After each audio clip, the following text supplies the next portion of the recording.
I'm Tobey Maguire. I play Peter Parker, a.k.a. Spider-Man. And I'm Sam Raimi, the director of Spider-Man. Today is July 2nd, 2004, and the picture just opened in the theaters, and we're about to have our first weekend. We're very excited to go see the film itself. Hi, I'm Avi Arad. I'm a producer on this movie, and I run Marvel Studios. My name is Grant Curtis. I'm the co-producer of the film. Well, as you see these main titles coming down, that was something that actually we did with Marvel and Kyle Cooper a long time ago to create an animated movie logo for main titles. In movie one, if you remember, we had all these graphics and it was pretty exciting, but we felt we really needed to take it to another level.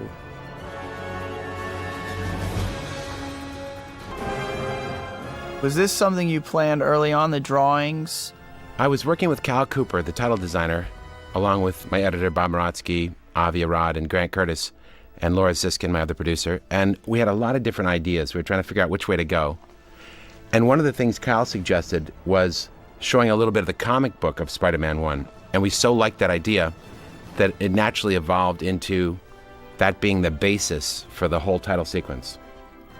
Well, I think it's just great because for me, I watched it and it kind of brought me back to the first movie, reminded me of my experience on the movie, you know, as well as just seeing it. So it was good, set me up for the movie. Alex Ross did those paintings. I think he did a really good job. Oh, great. She only knew how. And I always like seeing myself anyway, so it was good to be there through the titles.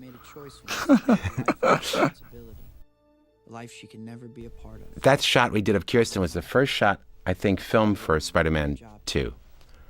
Before some of the train stuff? No, you're right. The train stuff in Chicago was the first stuff.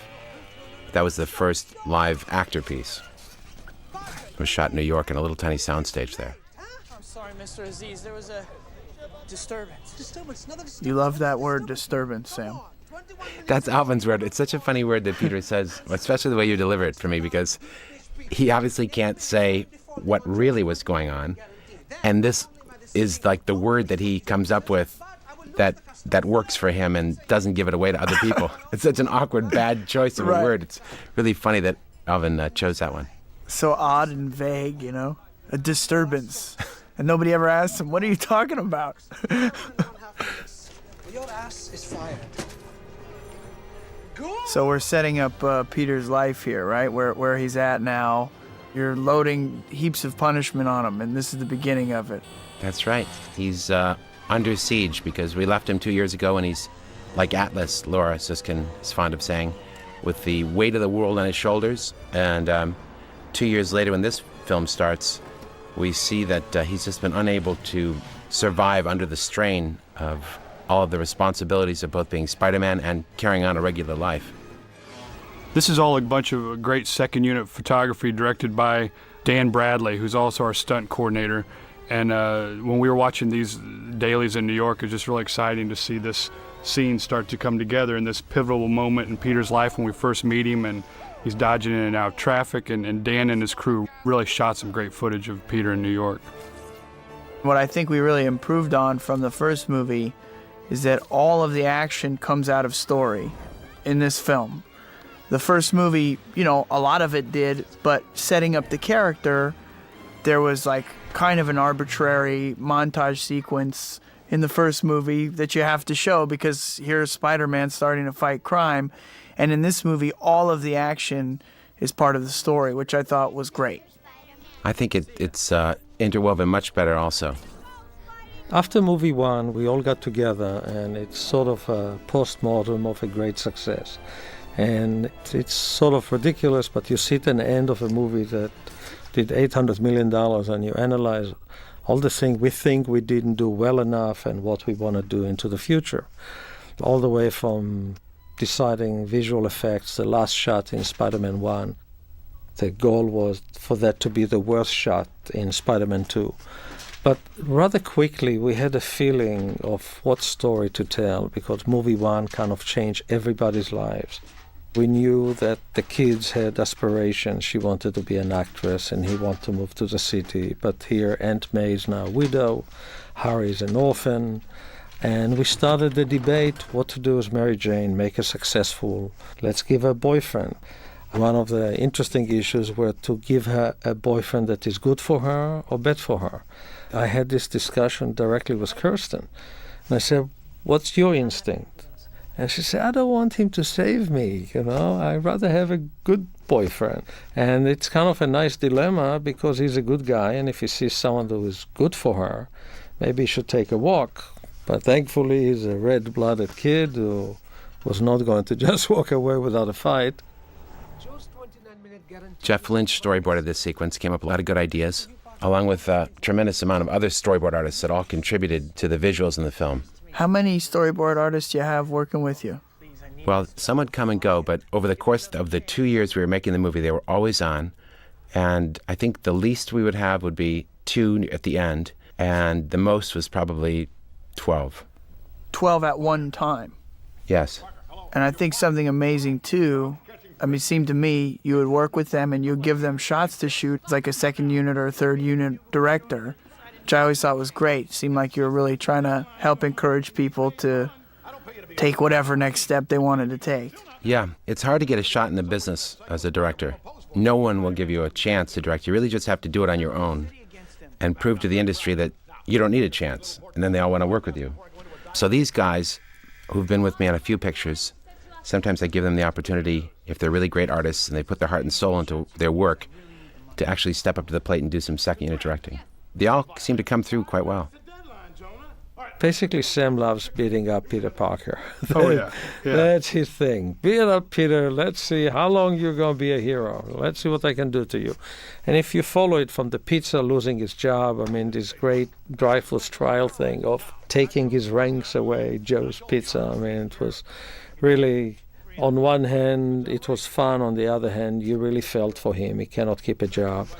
Here he finally sells a picture and he realized he got an advance, so again he has no money. This covers the advance I gave you a couple weeks ago. I love the whole atmosphere of the Daily Bugle, and it's, to me, high energy, comic booky. It's great, it brings that kind of dimension into the movie.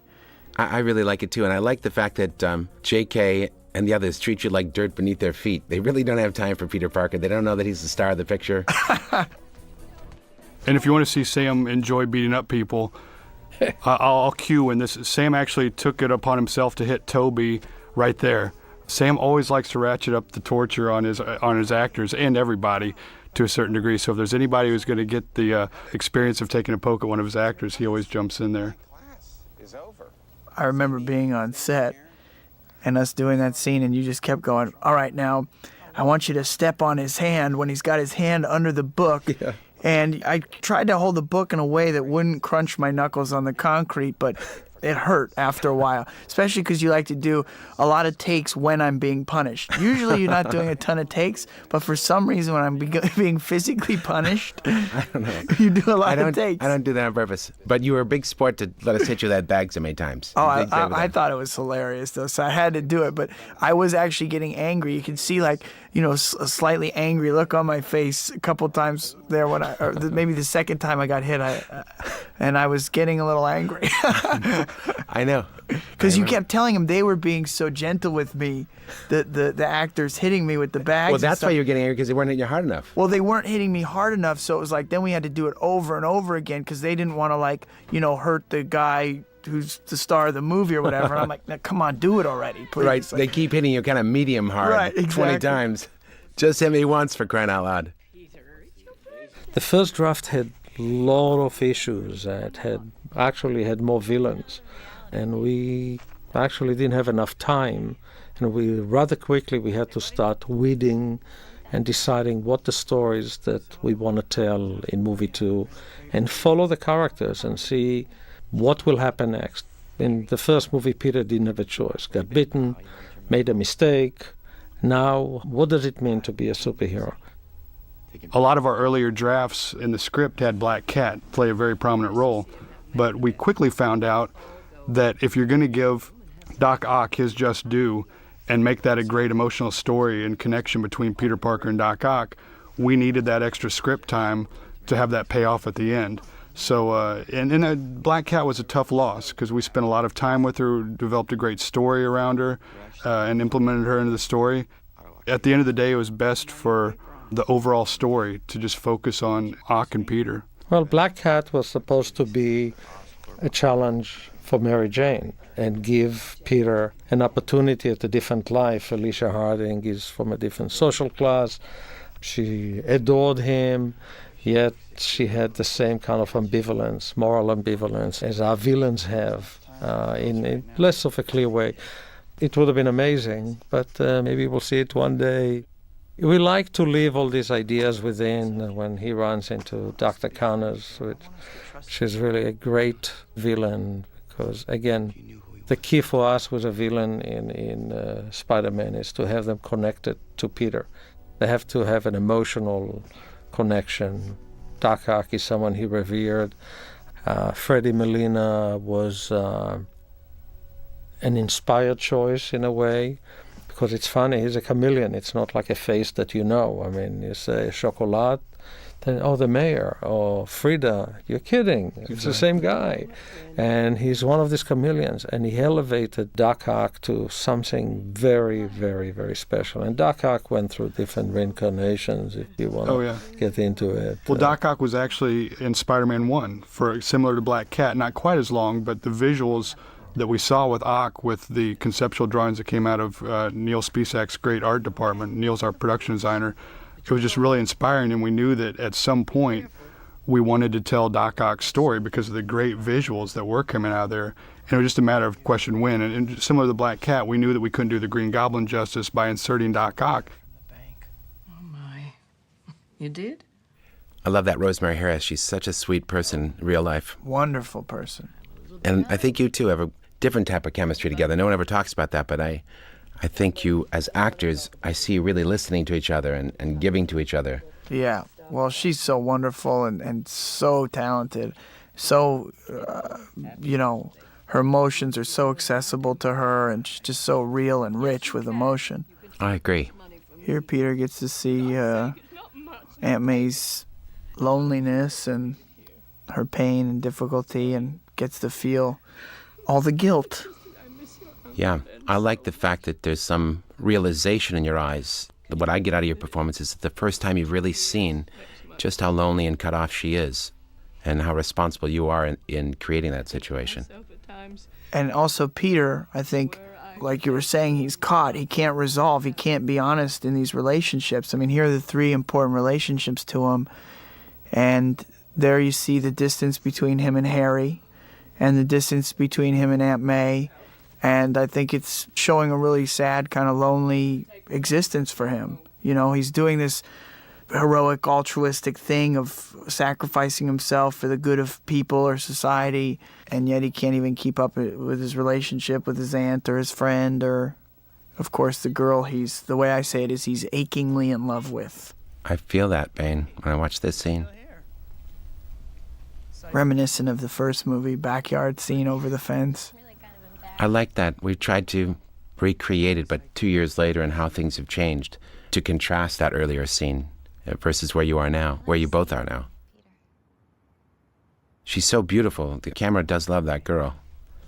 Whenever you photograph her, it's a dream for Bill Pope or any cinematographer to have her in front of the lens. Thank you, Sam. Oh, you're talking about Kirsten. No, both of you are that way. Yeah. More like they love shooting me because they have to work so hard. They get to really test themselves. They have to paint. They become painters. No, not at all. I'm just kidding. Not at all. This is great, and I really loved it in the first movie too because it was a special time. It's the first time that Mary Jane had a twinkle in her eye for Peter. It was like young love developing. Right. Young love is so exciting because it's so dramatic. It means I know, everything. That's true. What's the first time you were in love? Boy, I don't remember. You can't remember? I'm getting old, Sam. Oh, boy. These people were so nice that let us use their backyards all these different times. I remember all the kids would swarm around you this time on the street. It was a big event for the neighborhood. They were so nice to us. It felt like coming home. Yeah, they were very nice. And I so appreciate you took so much time with those kids signing autographs, and they came out dressed in their Spidey outfits, which I thought was really cool. Yeah, it was cute. Kids are great. I'm seeing somebody now. As a matter of fact, it was interesting because we did development on Dark Arc for movie 1, but then a drawing came in from Paul. Paul Catlin. Yeah, one of James Archison's artists, an Englishman. That's good. And he drew Dark Arc. It's actually what's in the movie. Very rarely you have a concept drawing that you look at it and you say, whoops, I mean, wow, it's all there, including Freddy is not exactly Schwarzenegger, Exactly. couldn't build his body. But Paul had it in a way that it showed that actually it's interesting to humanize him by saying it's not about the muscle is going to come out of there. It's about this feel, and it was very exciting to see the drawing, and subsequently to see the electrical tubes Most definitely. right outside the studio and realizing where we are going. We really got lucky because this is a very tough role to pull off, what Freddie Molina did here. It's unbelievable. You had to totally believe that he's having social interaction with these arms. Otherwise, it would have been weapon. And in this movie, elevates what was in the comics. In the comics, these arms were hands. It was obviously inspired by all these isotopes and radioactive energy and so on. Exactly. And this movie and the way we developed it, it became, when you say connected to my Sarabella, I mean, I think enough people get it eventually, but the idea was to elevate it and go into science to actually make sense. Yeah. Today, artificial limbs, and that's what we went through. Oh, yeah. And I love Peter's apartment here and what Neil did with the design of it and what Jay Hart did with the set decorating.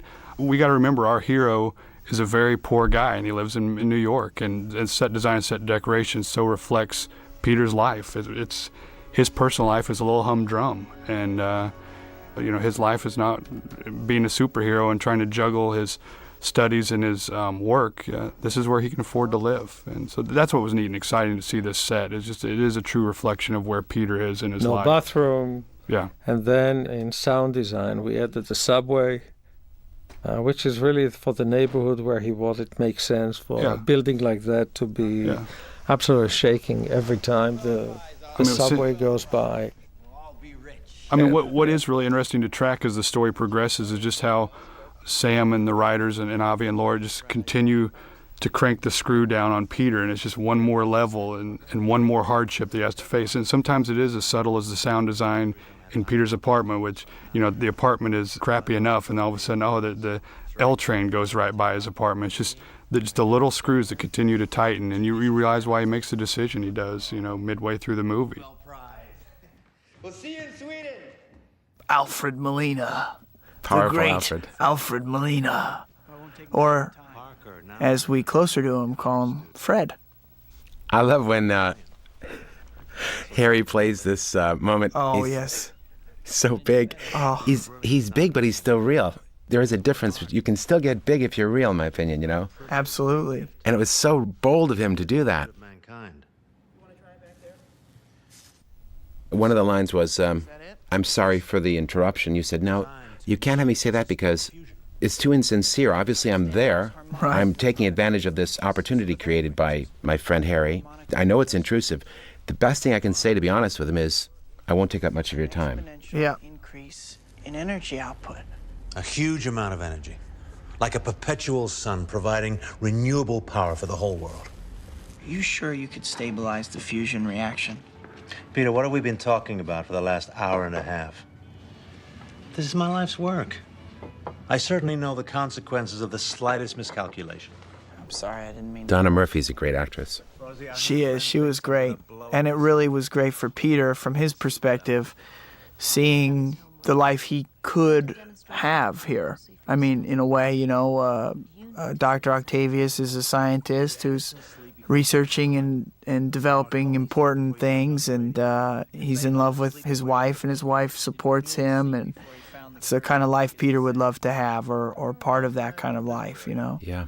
Peter, tell us about yourself. Do you have a girlfriend? And we have a little family gathering here that turned out to be so wonderful. In 5 minutes, you feel like he found a little family.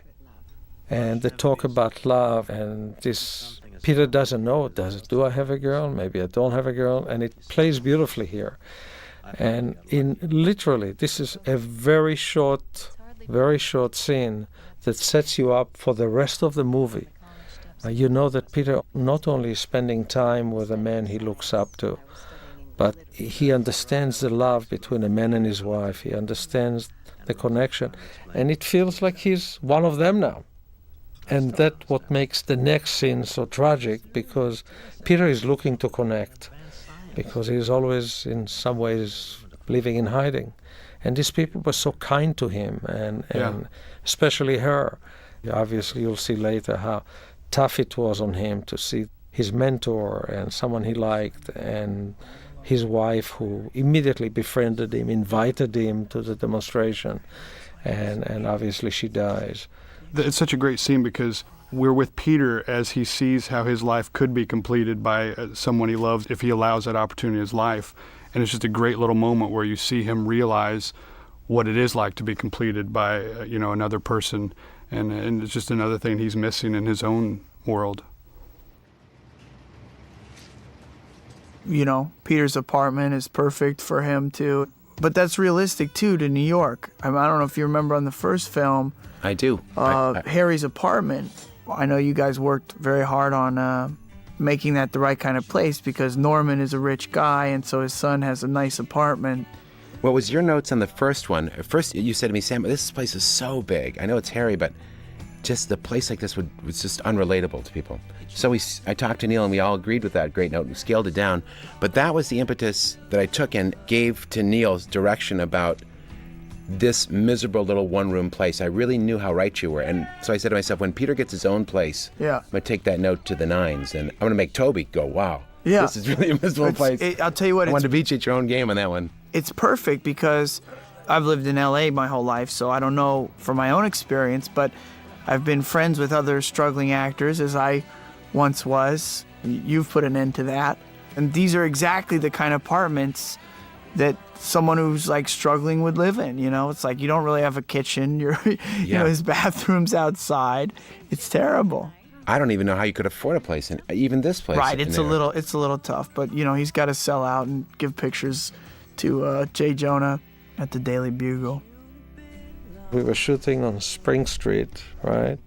And Willem Dafoe, out of nowhere, is walking home and just looking at us. What are you doing here? Well, what are you doing here? Well, I'm going home. He's the walker. And actually it inspired bringing him back into the movie and doing more with him than initially was planned. That turned out to be a spectacular scene. I know we yanked you up hard on the wires there. That's your own stunt. That was a tough flip, wasn't it? Yeah, I mean, it's tough just in the execution, trying to get it right, because I know he's Spider-Man, so it's not like you just flip around and it can be sloppy. You flip around and it's got to be an absolute perfect flip. I didn't think you could do that. So I said to my AD, Eric Heffron, I said, well, let Tobey try it, but I don't think it's going to look graceful. I don't think anybody can do that unless they're a trained gymnast. Right. And yours looked better than his, and that's why I used yours. That's great. And this particular scene is shot in downtown Los Angeles. Shooting a car chase like this in New York is terribly prohibitive because, New York is just a much more bustling town at night, and you can't control traffic as well as you can in downtown LA. So there's always the moments in our film where we have to cheat Los Angeles for New York, and this is one of them. We always like to shoot in New York as much as possible, but there are budgetary constraints and just, traffic constraints that don't always allow us to shoot a scene like this in New York. You can imagine what closing down 5 blocks in New York would entail, and it's just a little easier to do in Los Angeles, so that's where we shot this scene. That's the first time we used web balls. We were looking to do things that we didn't do in movie 1. You see certain poses of Spider-Man here that are very different. We looked through all the art in Marvel books and archives to find moments, and you'll see different ways of him moving and jumping and flipping. I missed the shot of you pulling your mask off. Remember that? Oh, yeah. That last shot was a plate in the foreground. We tilt down, and there you are driving the damn thing, taking the mask off. Yep. Because I wanted to connect with you again. And I sometimes wonder if people know how you got that car Yeah, they without get it. that shot. I've heard them in the audience. How do you know? Do you really know? They laugh. As soon as the car pulls up, they laugh. And here is this crazy scene. What's interesting about this is just how much detail goes into making a film of any size. The play, The Importance of Being Earnest, was really put forth by Laura and Alvin, our screenwriter. And if you ever read the play, it's funny how reflective it is of our storyline about people being not exactly who they are, not presenting themselves as they are. And it's just a neat little just parallel entry to our Spider-Man story. You just let me in, I'll stand in the... How was it working with this guy? Oh, I loved it. I loved it. And it was so funny. I like watching you guys work together because you kept working at trying to make it funny and bounce off each other just right and realistic. You know, he's so fun and funny and relaxed, but he's like a really hard worker and kind of like a worrier, too. He seemed like Oh, doesn't he seem that way to you? seemed like a little bit of like a worrier. I mean, he's having fun, but he's also like, he wants to make it good. You know what I mean? Yeah. So he's really like working hard on it. He's a dedicated actor. Yeah. I love your reaction to this. Yeah. Danny Elfman's music is very moving to me here. Do you like shooting on the back lots? This was on the Universal back lot. I do, because as a kid, you know, I go to Universal Studios or you go visit a studio, and it's like, you know, you imagine there's a lot of film history there, and so it's kind of fun because you get like the history of Hollywood and making movies, and you get that kind of feeling being on the back lot, you know? Right, that's true. I have the same respect and admiration for all those great pictures that have been made here. And one of the neat things about the outside decoration of the theater there, just the little subtle winks Neil will give to the crew members. Our mechanical effects guru, John Fraser, was one of the people in the play billboards there. He's dressed up as a woman, and the billboard just says, Jay Fraser is especially effective. It's just funny to see this big, strapping man dressed up in women's clothing and plastered on the billboard by Neil. It was a great little touch. I remember how often we had you run again and again to make this happen. Well, that was a tough one I know. for some reason. It's just a weird, tough one. Just running 2 blocks at full steam all night at 3 in the morning, it can get you after a while. You never said anything, but I knew it was exhausting.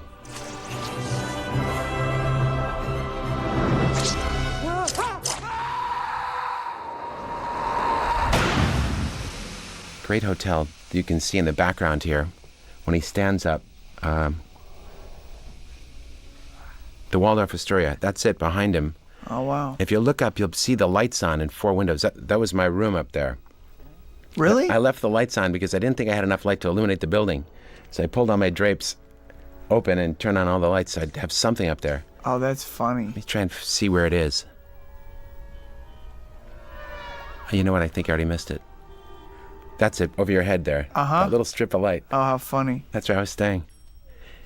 By the way, back to that last shot we had, I don't really love heights. I will say, I don't mind swinging around on wires, but I don't like standing on the edge of buildings. Oh, that was impossible. That's my least favorite stuff. Hal Sparks played this role. This was great. There are other versions of this scene that we shot that are so funny also, I thought. We shot a lot, right? On this one. He just had so many ideas. Yeah. And you played so great off of him. It was the hardest choice in the world was deciding which take to use. So we didn't want to cut it. We just wanted to be trapped there. Looks uncomfortable. With you. It gets kind of itchy. The music. You've done a great job in tailoring your performance for the outfit where you can't see the face. I thought it was just on the money for me. You know, we talked about it, and in the end, it's no different because your behavior is going to come through. Is that what you figured out? Yeah, just play the scene. But aren't you playing it bigger or not really? Not so much.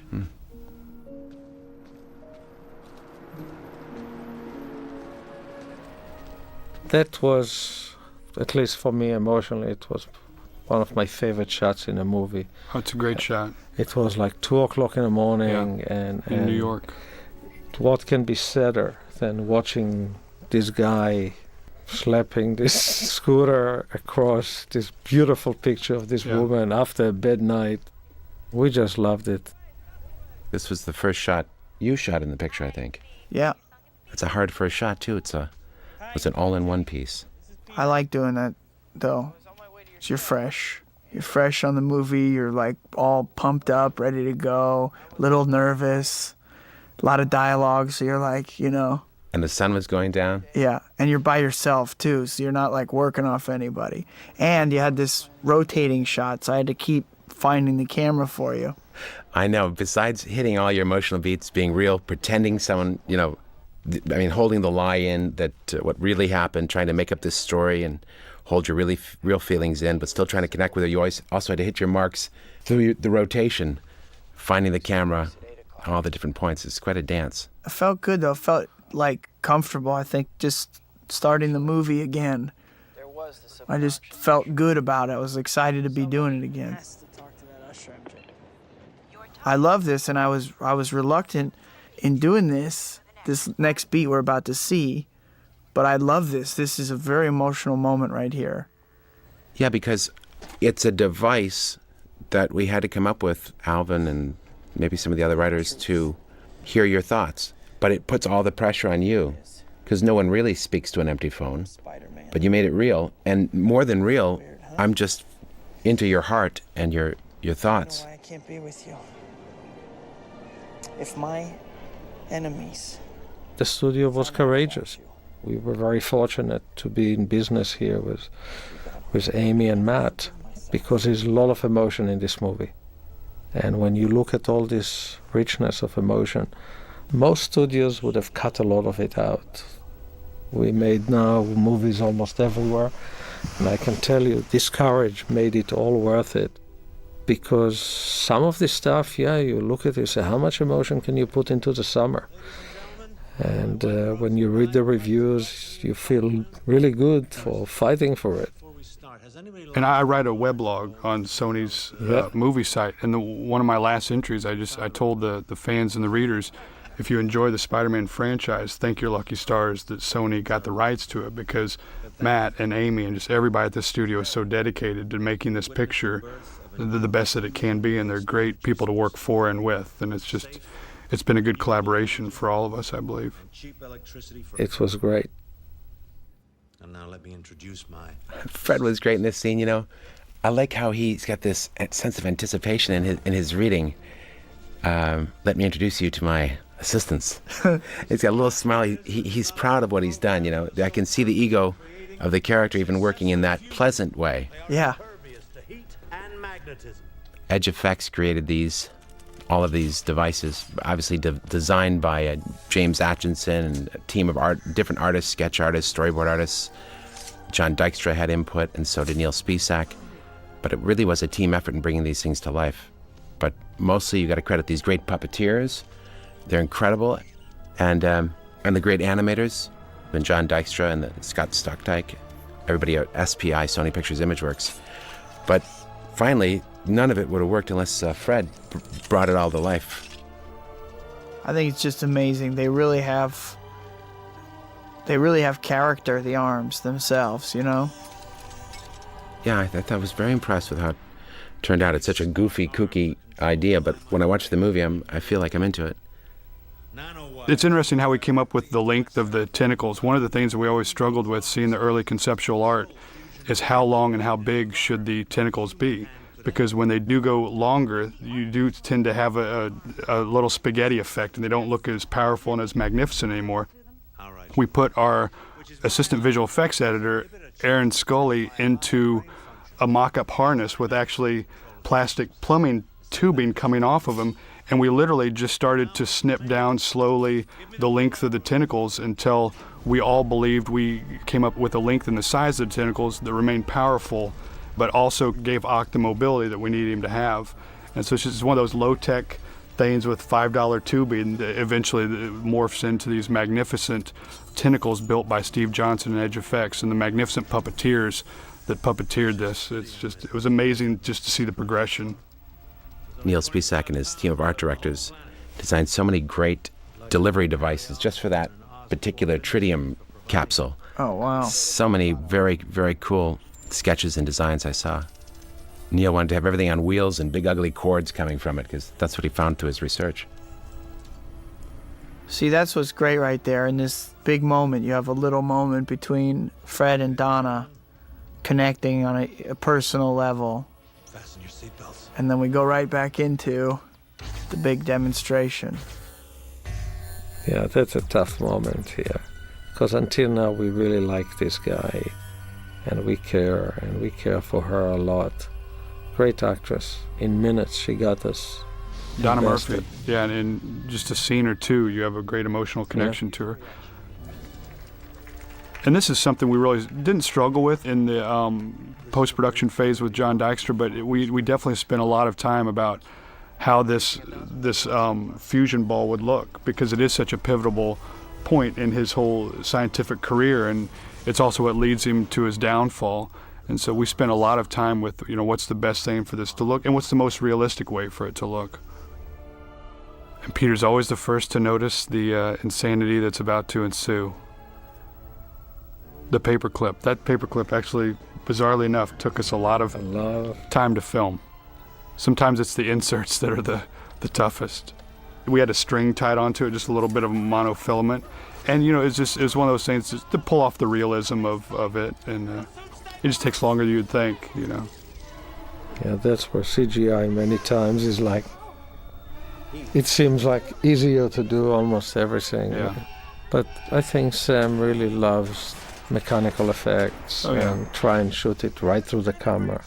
And not everything can be done. That today it's a luxury to be able to shoot stuff like that through the camera. Yeah. I like that moment with Harry. You realize the insanity he's actually delving into. When Spider-Man just saves his life and this doesn't change anything. It's just a good moment. It's a quick moment between the two of them, but you do realize where Harry is going and the deep-seatedness of his hatred for Spider-Man. I don't think Harry felt too good about it. No. It's he doesn't know what to... Ungrateful man. He really is. I don't know. What's wrong with that guy? Doesn't he know Spidey's just trying to do good? I just guess he's got some problems. Can't get over. What a great shot. Thanks. Had a lot of help. Animators, CG artists, Bob Murawski, great storyboard artists.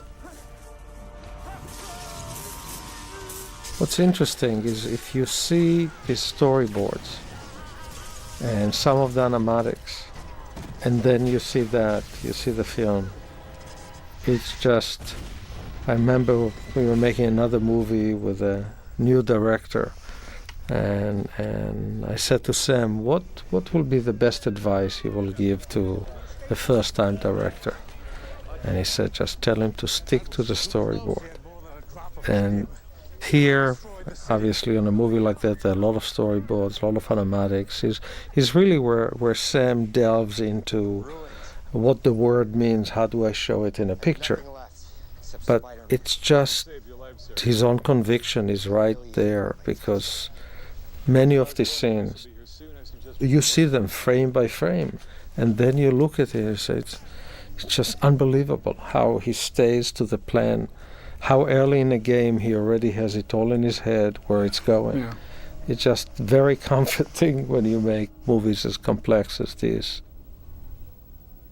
And this hospital sequence is actually the first scene we shot for Spider-Man 2, and it kind of morphed into, it went from a test shoot to an actual shoot, because in the beginning we didn't know what the puppeteers and the tentacles would be capable of mechanically and what we would have to do with CGI. So this started out as just a massive test to see what is and what is not possible with the tentacles. And we realized the puppeteers, they had been working really hard and they were so advanced beyond what we thought. We thought, test or no test, we should shoot this.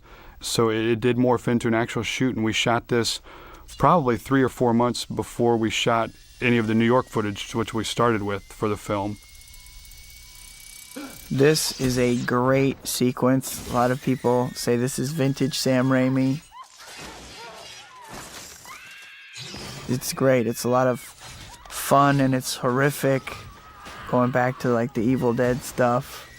I learned a lot making those horror films, a lot about suspense and how to deliver a scare. probably, I'm guessing you could put the budget of maybe at least the first 2 into this scene. Yeah. You could make Evil Dead 1 and 2 for the cost of this scene. The nightmarish quality of Oh those my arms. gosh. I can't even watch that shot. She did a great job. I always doubted mechanical effects would come up with some way to make it seem like her nails were raking on that linoleum, but they really did it. I think it was wax.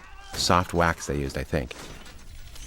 It's fun, it's scary, this scene, and also you're really establishing the characters of these arms. I mean, they're really coming to life here.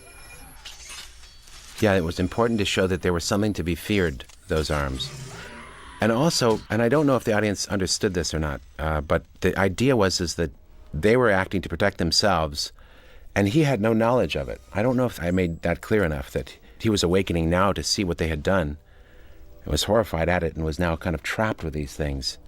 That Fred did a very nice progression. I think it's clear. I think it definitely is clear with this scene and the next scene and the next scene. You'll see, I mean, as we see them with the car when it comes at him and the arms grab the car, you can see that's kind of without Fred's will. He's not making the arms protect him. And that's our drunk shot. Yeah, shot on the back lot at Universal Studios, of all That was places. a pain in the neck because only one door kept on blowing out. Yeah, that was tough. That was tough. It's like the things that should be simple, just blow up 2 doors. Well, I think, what did it take? 4 tries to get the 2 doors? It was a long reset because you're dealing with explosive, and and that was Alfred that walked out of there. It was a big deal and a long night. We kept on telling him, don't worry, Yeah. one more blow up. He's just a great sport.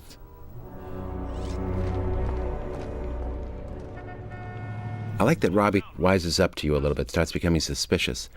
I thought he did a very good job of adding a layer of interest to his character, some sort of minor development, and that he feels quite sad, I think, when he realizes the hero is gone forever.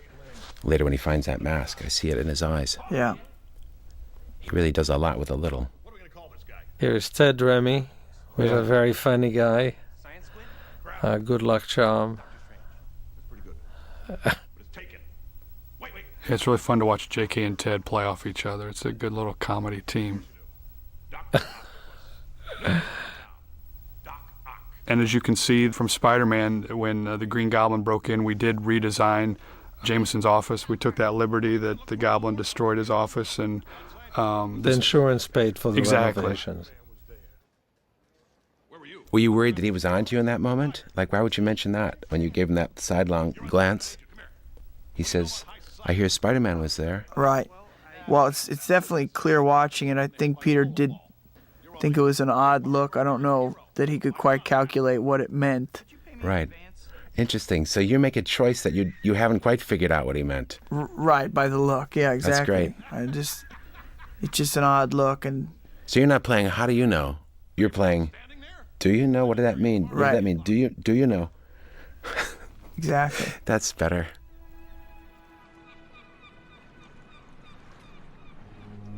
This is another great set. Yes, this was shot on the old Esther Williams soundstage. Fred did a good job here, I think, performing against these invisible arms that weren't really there. And I think this performance of his was as challenging as oftentimes yours are, although he doesn't get many of them, where he's got to react to things that aren't there and get into his head and unfortunately speak aloud his thoughts and still make it palatable for the audience. Well, Alfred says he likes working with imaginary things and in front of green screen or whatever because he likes hearing himself. That's what Alfred will say. He likes the sound of his own voice. He likes hearing himself. That's great. He's like a great old radio actor, you know. I feel like he's the Charles Lawton of our day. And this is like the birth. This is incredible. Freddie Molina, all of a sudden you realize you always have to hire a good actor. The rest will come with it. Because what he does take seamlessly us through in this scene emotionally is, at the very beginning, he is looking over the water, all downtrodden and almost wanting to end his life. And then these tentacles do start talking to him and convince him that, you know, it wasn't all his fault and he is a genius and Peter Parker was wrong and it wasn't his fault. Alfred does take us through to that point at the very end here where he has been convinced and now he is the evil mastermind that we're going to see throughout the rest of the film. And to go from that emotional arc was just really, it's really a joy to watch. Also bear in mind, a lot of this acting is done without the arms. So it's like a state of mind. Sometimes we'll have a physical one so he can really relate to the location and stuff. Yeah. So I love this set. I think it's great. It's like the old abandoned warehouse, it's a pier, but I really like it too. It's half sinking into the water. Neil actually built it at something of an angle. He wanted it to be sinking more, but we couldn't work under those conditions. It would just be too tough. Didn't you have one of those in Darkman? Yeah, it's this usual villain's lar I like it. routine. But I like that there's multiple levels built into that set. It gives it a lot of dimensionality. Bill Pope lit that also. How great is working with Bill Pope? It's a pleasure. He takes your ideas and, like great actors, makes them better, brings them to life. We appreciate that you've just opened up a new Super Saver account with us today. I really like this moment. I think this may be one of my favorite moments in the picture. And I like your reaction. You just are enduring that humiliation. She couldn't get the loan. She had a scheme with you, some low scheme to open the account. Maybe that will fool him, and it didn't. And she tries her last play for the toaster, and you were the smart one. You said, Sam, I think 500 is too much. It's got to be 300. Right. You were so right. It's so sad. Couldn't even get the free toaster. And it shows like how naive they are too. They're both very naive people there, I think. I like that it shows kind of a lower side to your character, actually, too.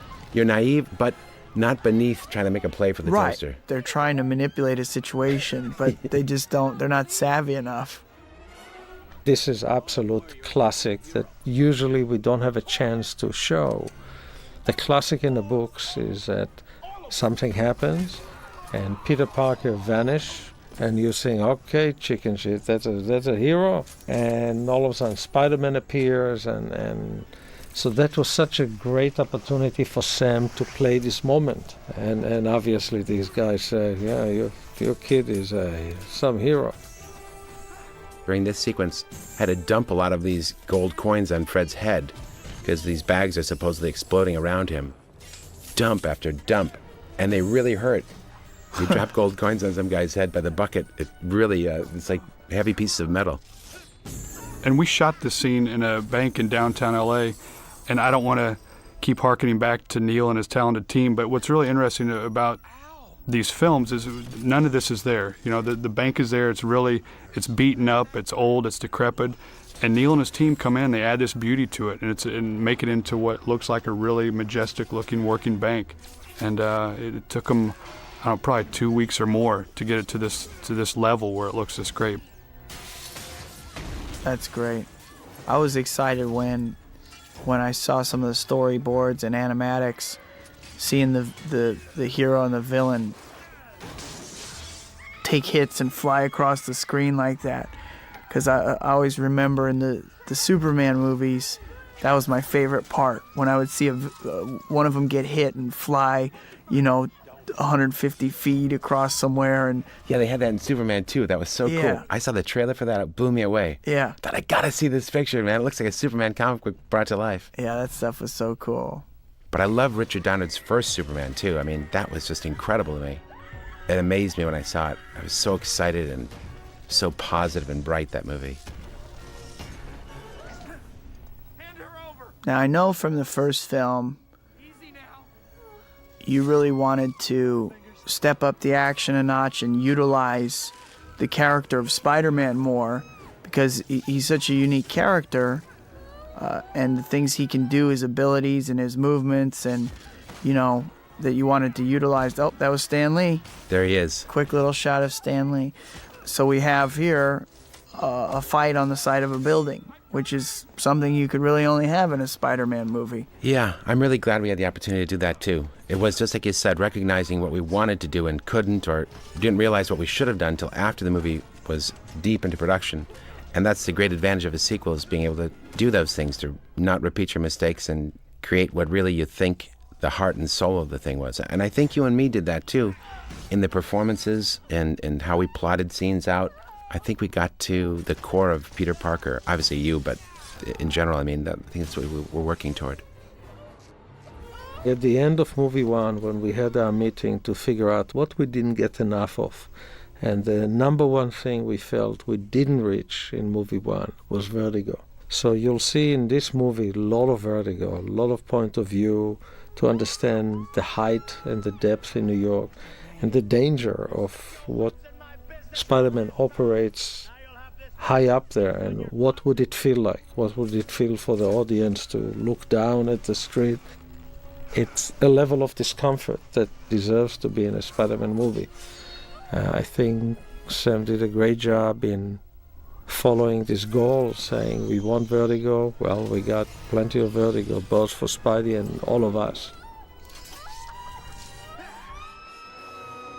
Rosemary, what a trooper. She loved all the stunt stuff. She just had a blast. I couldn't believe it. Always wanted another take. Let's fly again, Sam. I'd get exhausted just watching her. The other thing, we wanted to make Aunt May a strong lady. That was really important to us. And find her a role that she's not a helpless old lady, she's actually a tough cookie. It's interesting, she almost came off in this movie as a spokesman for heroes. And traditionally in the books, she doesn't like Spider-Man. He is not her kind of a guy. And not only is Aunt May a tough cookie, but Rosemary basically did all of her own stunts. I mean, that's her on a wire in New York, and that's her swinging down with Spider-Man. She's a gamer. She actually had a great time. Her husband was standing there. At one time, he covered his eyes.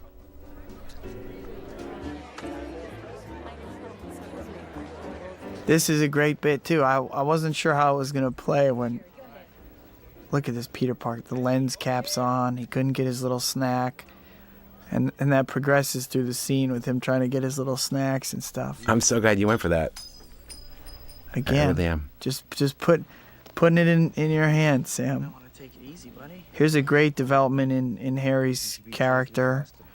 I think Harry's character really had a great arc in this movie, and he really, James had a lot to do in this movie, and he really... Until I find him, it's 24/7. Stepped up to the plate. Yeah, stepped up to the plate and took that opportunity and really did such a great job. Come on, what do you think I'm paying you to sit around and sip champagne? And this is another set we built on one of the big stages here at Sony. We tried to use the planetarium in New York. That's obviously our establishing shot, but it was too cost prohibitive to actually shoot in the actual location in New York. And so we recreated it here back in Los Angeles. But it's such a beautiful backdrop of New York that we couldn't pass up the opportunity to use it as our setting. He's the first man to play football on the moon. I like this actress. She was simple and real. She seems exactly what she purports herself to be. This New York socialite who's with this fundraiser. It's a small part, but I need great actors to fill in those small parts to make the fabric of the thing. It makes a difference. I think it's all the details which can really unravel a film and make it not believable. But here comes more punishment for Peter Parker. We did shoot the exterior of the planetarium for this. This is exterior New York. Once again, freezing cold. After each take, the actors would run into the warming huts. And actually, we started shooting. Mary Jane had a beautiful dress on, but became impossible. So we put a coat on. Yeah. It was just brutal. And this is another one of those instances. Whenever you shoot exteriors, you start racing against the sun, and as the night goes on, you just start scrambling to beat Mother Nature. And we shot these scenes right up until the very last second that we could, what we could still cheat for darkness. Peter's being a dork, and he's trying his hardest. And I like Kirsten in this scene because there comes a moment when she's telling you off, talking about how everybody came to the play but you. Then there she mentions her father, and you see a little bit of honesty come out. Okay, well, maybe he didn't come to see it, he came to borrow money. But anyways, the point is that everybody came to see the show. I think the reason I so like how she does that is because it tells us that she still loves you, to make herself vulnerable to you in that way, to reveal an intimate detail of, and a little bit of the truth that doesn't go to furthering her point. I really like how she did that. I think her performance is amazing there, and the dialogue is great. Her little speech there is great dialogue. What can I tell you?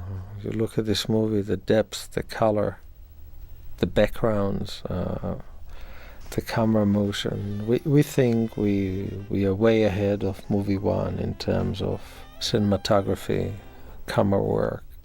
What's great about Bill is the degree to which he studies the actors, in which he studies the sets and the locations. I mean, he'll spend countless hours with Neil, discussing how Neil is going to build the set, so he knows the camera angles he can get, and he knows how he's going to light it.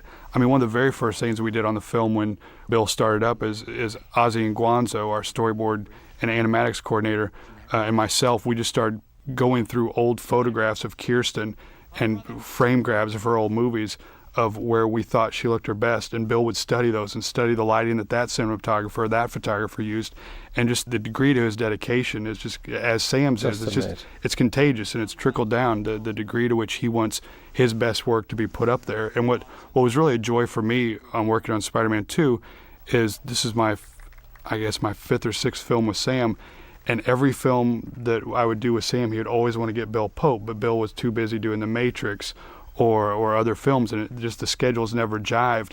And they finally did on this, and just to watch the shorthand between the two of them on set, the familiarity they had with each other from Darkman and their other films, it was great to see the two of them in their element together. I do think the music is quite great because it's not, it doesn't push you too hard, It just kind of accenting what you're already feeling. It's not pushing you to somewhere you don't want to go. It's really kind of perfect, it's kind of sitting with you. It's in the same mood that you're in. Oh. Now maybe we should begin talking about, this is the third moment that his webbing hasn't worked, I think, the third moment so far in the movie. Right. So we went through a lot of discussions about this, and I know you were thinking about it a lot and kicking around different options. Yes. And we were trying to figure out just how curious Peter would be at each of these incidents. Can he shrug off the first one, but not the second one?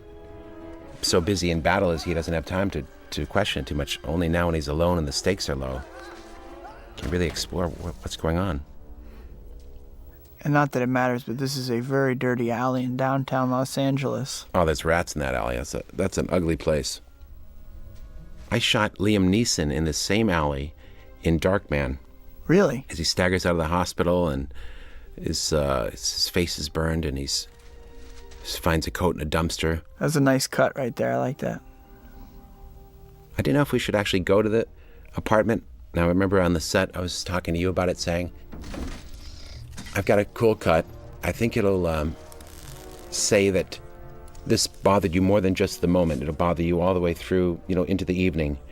But then I said, but why is that good for us? I started to lose faith in it. And you said, it's very good because it says it's not just a momentary thing. Because I was saying, should we end it in the alley here? Right. And you convinced me to no, go ahead with the plan. And I think it did have that effect. It now seems like it really troubled you. It helps us going to the doctor. It's something that's been plaguing you. And we see it and feel it. This was a troublesome scene because the script was so long, but it had good material in it that was funny and insightful. But for the good of the whole, we had to trim this down. I think you and I knew we would do that at the time too. Then we had a plan, remember? And I forgot what the plan was when we got to the editing room. I don't remember what the plan was, but I remember we had one. It had to do with where we would cut. You had an exit for the scene. I got in the editing room. I couldn't remember what it was, and I couldn't find it. I couldn't make it work.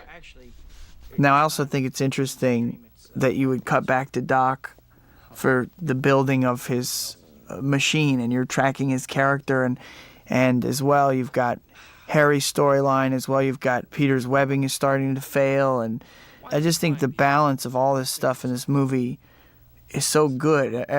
Every storyline is interesting. It's all moving things forward. I think just the balance and structure of the film is so smart and entertaining. As far as the production is concerned, what is unique about this set is, when you shoot a lot of exteriors in New York, you have to plan for bad weather. What we do is we have these things called cover sets. In case it rains, we go onto a soundstage in New York and shoot those.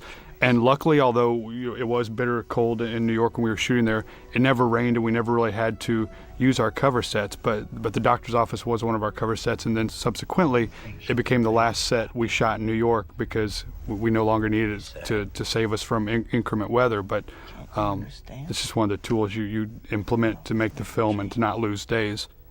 Peter, all the times we've talked of honesty. I love working with the great Cliff Robertson. He's a brilliant actor. Great actor, very poetic human being. But he's such a gentleman on the set, so kind, and I love a look he does, something he must be going through his mind. When you deny him his dream of what you could become, he's not upset at you. He's heartbroken for you because he knows you're making the wrong choice. Yeah, that's great. He loves you so much. It's not about his dream being realized. It's about knowing that you're about to take the wrong path in your life. And Cliff obviously making his return to our film was a great day on the set to have him back and energize the set and the cast and the crew with his return. And he's a great actor and it gives a lot of heart to our picture. So here Neil went through a lot of rendition to create a feel of where we put Sam's car, the backgrounds. We had clouds, we had multi-clouds, and eventually we were able to get a thing that really got you into another reality. Yet the voices resonate. That was a very important scene in the movie. And coming up here, this alley scene is one of the visuals Sam had that he was toting around with him from day one was the actual spider suit in the trash can. It's if you take the comic book page from the Marvel cover and compare it to this film frame, it's almost exact, and it's just one of the... Basically identical, yeah. It's just one of those things giving back to the fans, just a neat little visual to see, and also giving a wink to the great comic book artists and storytellers from Marvel over the last 40 years. Don't need to reinvent the wheel on a shot like this, and we didn't. We took it straight out of the comic book. I mean, this was one of the more debated scenes in post-productions, and quite honestly, one of the most debated, if not the most debated music cue in post-production. Yeah. Because I think all of us, when we first saw it, really responded to it, and it's just set so perfectly the tone for Peter's life at this point. But then you do start to second-guess yourself in a positive way. Is this song and this moment the best for the movie? And at the end of the day, we thought it was, and it really does work and set up Peter's life. I'm so glad that you weren't embarrassed to show the lame side of Peter. Look at that. That's just so funny to me. It's funny to me, too, because it's like, I've got to get back to being Peter Parker. Spider-Man no more. And when you really realize who Peter Parker is, you're reminded he's kind of a dwip. Yeah. I think you should probably mention the song, Sam. Well, Bob Moratsky chose this song and put it up against the montage for me, and I just thought it was a great choice. And not because of the reference to the great Butch Cassidy and the Sundance Kid, that great classic, but yeah. It has such a great simplicity and honesty and an optimism to it. And as I watch the sequence, I know it's so sweet that this can't last. He's doomed. I know all throughout it that it's so bubbly and bubblegummy that Peter's living a dream that couldn't possibly continue. For him, it's just a dream of living a normal life. It's just what's so miserable about it for him. Oh my gosh. I mean, the audience erupted with laughter when I watched that with them. Erupted with laughter. Great. That freeze frame, just the nerdiest kid in the world. I like shooting this scene. This was fun. It's like inappropriately communicating with the actress on stage.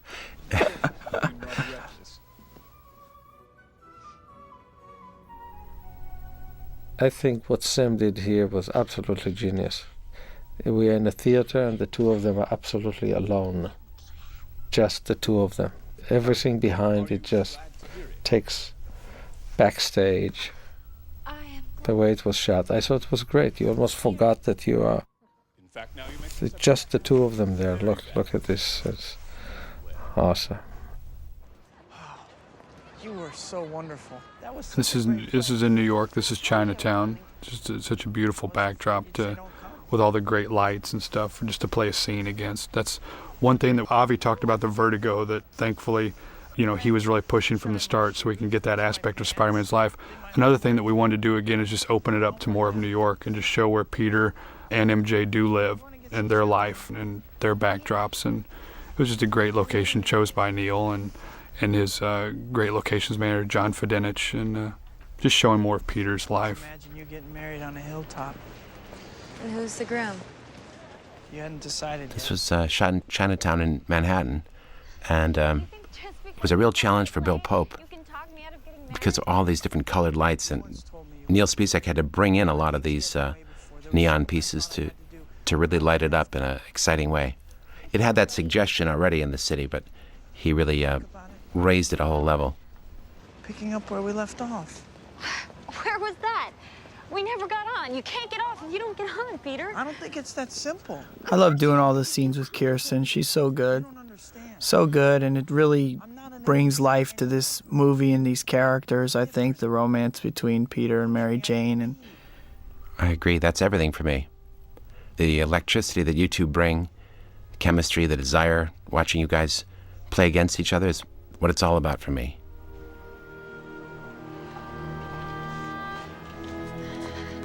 And we had trouble shooting this shot. The cab driver for this scene was not the best driver in the world. And as bizarre as it seems, shooting MJ, getting in that car safely without him driving off with her halfway and halfway out, took many more times than it should have been, yeah. it was a great, great search to find our Mary Jane, wasn't it? Yeah. That trip to Berlin, I'll never forget it.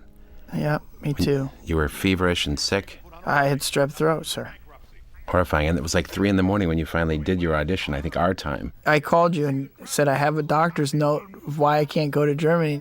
I have strep throat. The doctor said, I'd be fine. I mean, he didn't say like I'm deathly ill, but he said I have strep throat and, probably better that I stay in bed. And you said, yeah, well, it's probably better if I stay with my kids over the weekend too. So get your bag packed, which I love, by the way. I mean, it wasn't mean. We have people have to understand that Sam and I have a funny rapport and a good, humorous rapport where we're constantly, teasing each other. That's Brent Briscoe. I worked with him on a picture called A Simple Plan, and he's just a great actor. He really has a tremendous amount of depth and range, but he always gets this typecast into a very particular part. And I'm no different casting him in this role. You spend any more on this thing, you can pick the daisies off my grave. Get plastic. Gotta go, big story.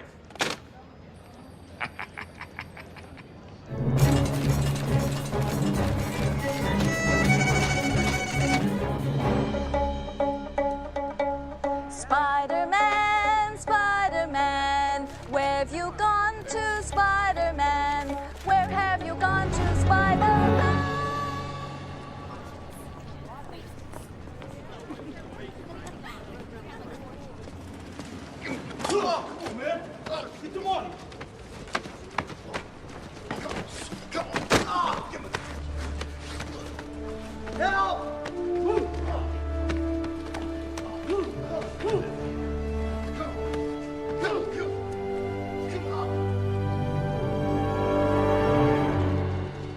It wasn't fair to have gone like that. He was a peaceful man. And it was all my doing.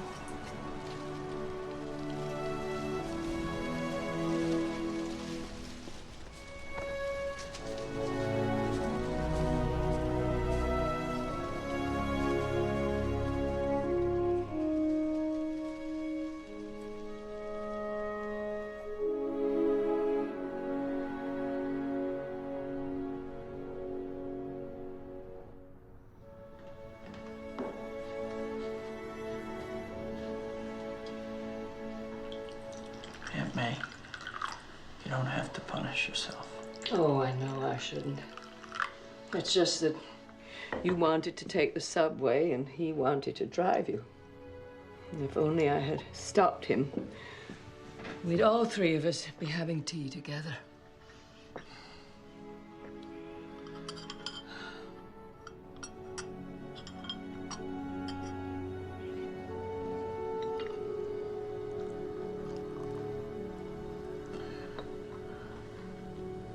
I'm responsible.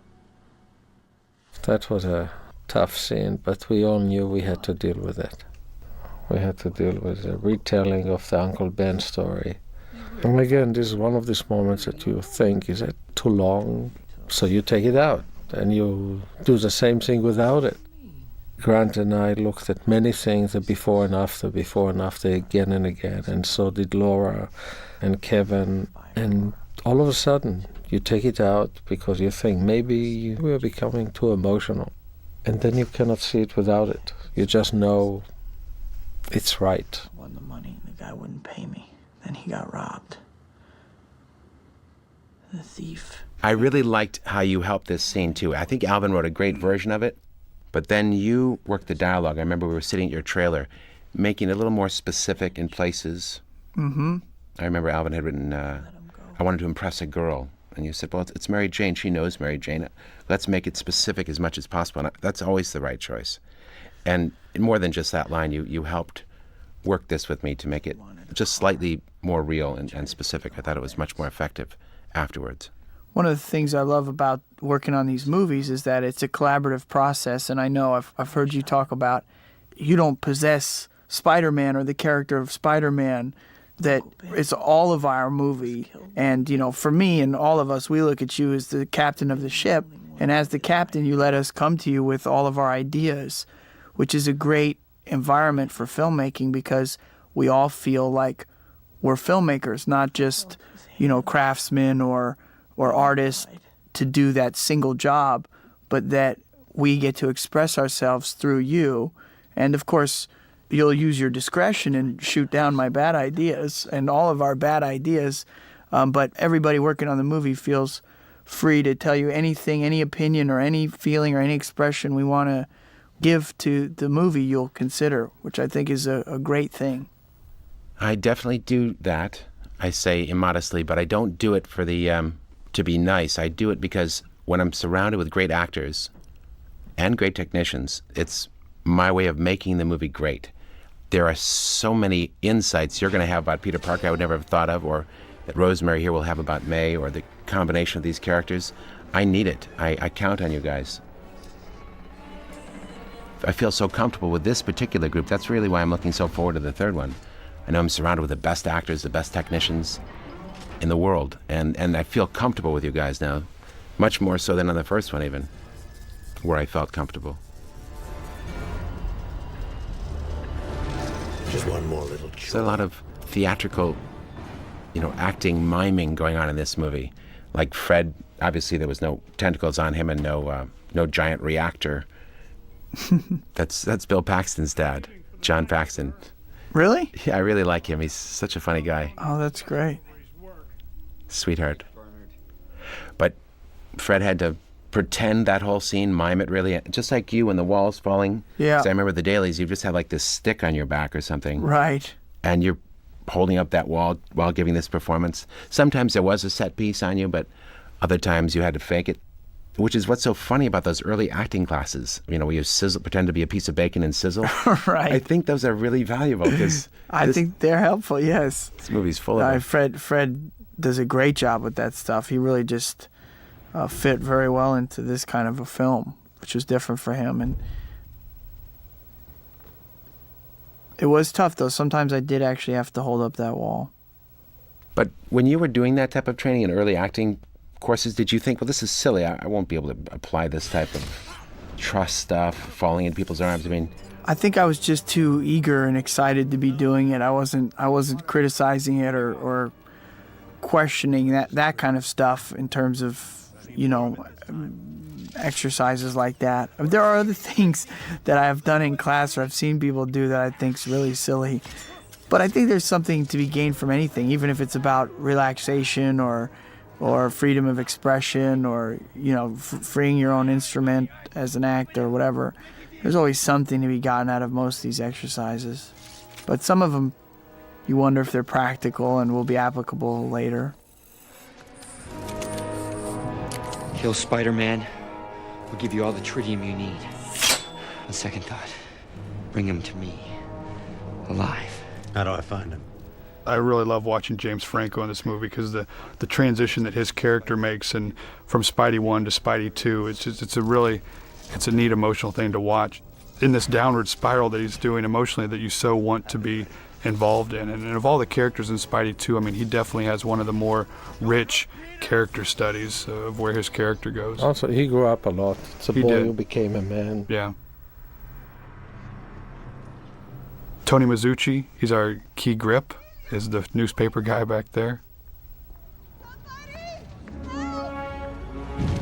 Well, I didn't know how we were going to do the fire scene, but John Dykstra, once he saw the storyboards for the sequence, said the best way to do this is with old-fashioned technology combined with new technology, which is we'll just shoot it twice, once with the roaring inferno, which no human being could ever withstand, and then we'll bring Tobey into it, he told me, and just have enough fire to make it bearable so that the effect light would play on you in a realistic fashion.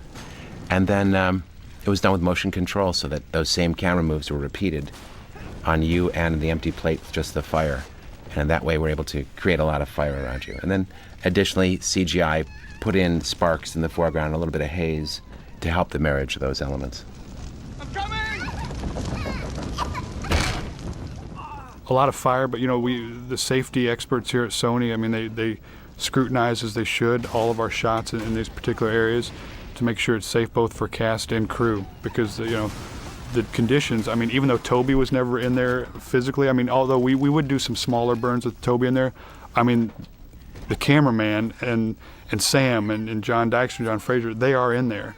So the degree of safety that goes into this, which would be overseen by Eric Heffron, our first assistant director, it's a good thing, it's a necessary thing, and at the end of the day, the shots look great.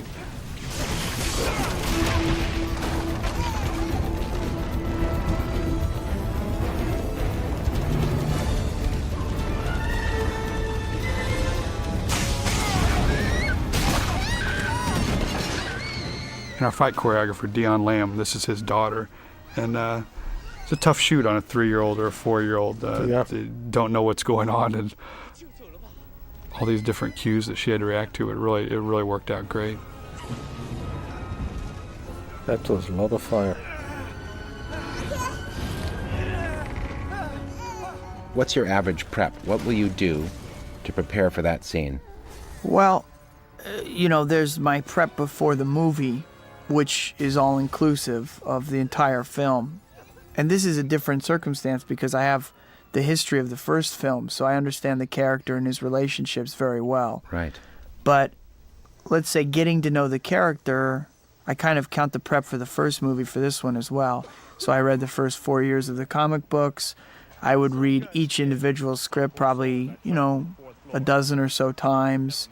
And then I will discuss or write about the character, his history, his relationships with each person, how he sees the world in general and how he saw the world historically throughout his life, how he sees the world in each scene or each section of the movie, what the arc is, what are the overriding things that the character is going through, what is he learning, what are his conflicts. That part of your process I know a little bit about because that's when I meet with you in pre-production. Yeah. I see you've got these pages of notes and we talk about, you had a question, can this scene be here where this is your goal? Isn't it in conflict with some of these earlier things that we've agreed upon? Right. I love when we meet on those issues. It helps me understand what we're doing too. Well, and it helps me too because a lot of my questions and stuff are just me getting more familiar and clarifying what's going on, what's in your head, because I have to be in sync with you. And then the actual scene, once I get all that kind of beginning prep out of the way, the actual scene doesn't require a lot of preparation. Then I'm just... Do you read it the previous night, or do you not do that specifically? No, I do. I mean, I just, depending on the length of the scene, how much dialogue there is, I may look at it a couple weeks ahead of time, a week ahead of time, 2 days ahead of time to make sure I have all the dialogue down sort of backwards and forwards. And I can speak of personal experience. That's when we meet in your trailer often, talk about scenes to come. Those are usually me presenting problems to you, asking you to solve them. But those are very helpful for me.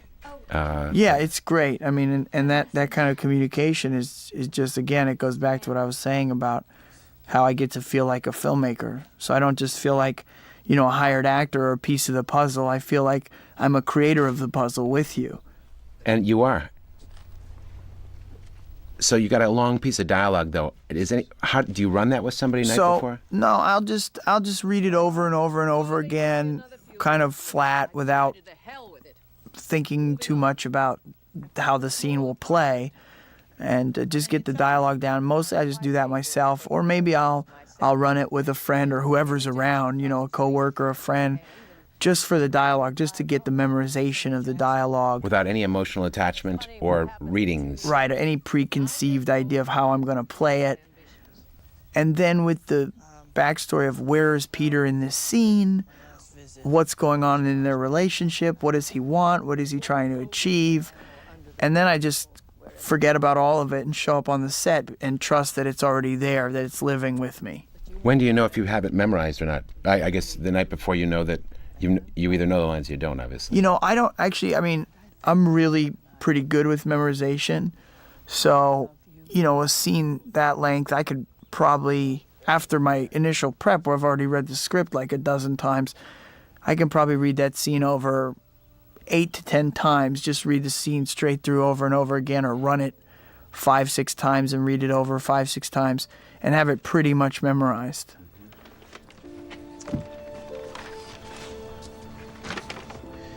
Hey, where are all my comic books? Oh, those dreadful things. I gave those away. And in the background, intermittently there, you'll see Sam's 1973 Oldsmobile Classic that has appeared in all of his movies, except for obviously The Quick and the Dead. But I've shipped that car around the country. It's been dropped in multiple stories in Army of Darkness, and it always keeps popping up. It's definitely got 9 lives or more. Henry and I agree. We don't see his picture in the paper anymore. When am I going to do a movie without that car? That car? I felt like Sam was going to, I felt like they're going to, if he could have, he would have shipped it over to Seabiscuit to torture me with it. That car's coming back in the third one. Yeah, it's been in all the pictures, but You'll never guess who he wants to be. if you're interested in purchasing the Delta 88 Classic, send $10,000 to Sam Raimi, care of Columbia Pictures, Culver City. No, I'm not really. Is that your car or is it the movie's car? That's my car. Although I have movie versions of it, stunt versions that exist. Right. Because Bruce Campbell so hates the car. Right. He's vowed to destroy it. So I have doubles around in case he ever gets his hands on one of them. He doesn't know. It would be great if that was not an empty threat. It'd be great if he actually did something to your car. Oh, that'd be terrible. Are you kidding me? I'm keeping it hidden. No one really knows where it is. I believe there's a hero in all of us. I've sent him through the windshield of that car. That car has run over his arm in movies. He's had enough of that car. It's caused him a lot of damage. He warned me about you early on before the first picture. What did he say? He said Sam likes to torture actors. I do like to torture actors. I know. I've worked with you in 2 movies. Even our dreams. This is another one of Alvin Sargent's great emotional beats that he just lets breathe with the characters and let it play between the two of them, and have the impactfulness of what she's saying sink in on him. It's just a great speech that he wrote. That desk and put it into the garage for me. So this was a great scene, especially what Rosemary's saying, or what Rosemary just said there about, it really helps clarify for Peter his choice that he's been conflicted about and thinking about.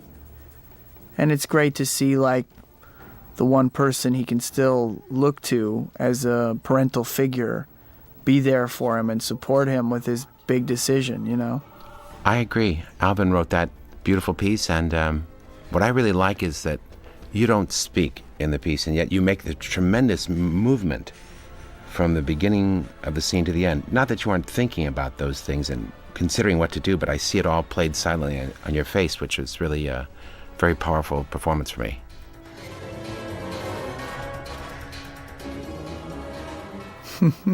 Dan Sweetman helped me board this scene. This is great. And very funny.